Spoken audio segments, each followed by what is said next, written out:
Yan, kumusta mga kabady? Welcome back dito sa ating YouTube channel, G-Eds TV.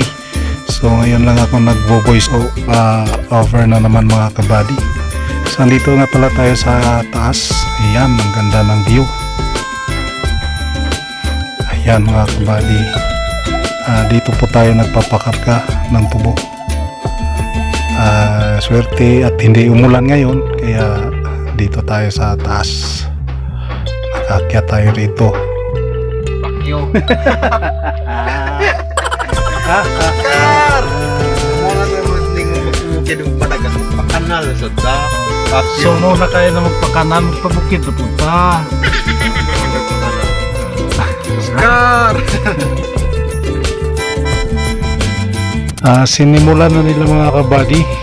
Ayan, medyo malayo-layo yung inuna na nila kasi yan, kasi tira namin yan nung nakaraang biyahe namin. Inuna, medyo malayo-layo yan, mga 30 tapok lang yan. Kaya ayan o, nag-enjoy tayo dito mga kabady. So ang ganda dito mga kabady. Sa Manila pa ako, hindi ako makakalanghap ng ganitong kaprisko na hangin. Ang lakas ng hangin dito mga kabady. Ayan. So dito tayo dumaan kanina mga kabady. Bali 3 beses na akong umakyat dito buddy. Kaso medyo matirik kasi ito. Puntahan natin yung video, hindi tayo makakaakyat kami namin. Kasi hindi siya makakakit ng primera, kaya sinubunda ko dito yan.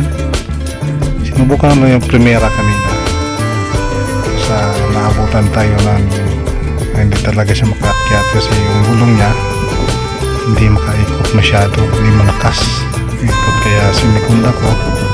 Kaya makaakyat tayo dito.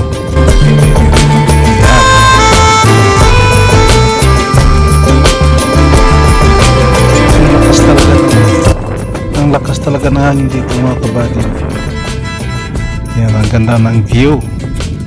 So dito yung gusto ko dito sa probinsya. Nakakalangap ka ng sariwang hangin. Okay, punta tayo sa baba. Yan, puntahan natin doon.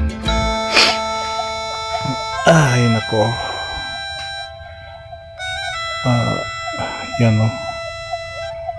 So nakaakyat na siya dyan, kaya iwanan na natin, balikan na lang natin pag napuno na. So, dito nga pala ako sa bandang ibaba pa nag-video. Ayan, kinukunan natin si Blue Eagle. So Blue Eagle, dyan ka muna, uwi muna si Papa. Charot. So hanggang dito na lang mga kabady, hanggang sa sunod na mga video. Bye bye and God first.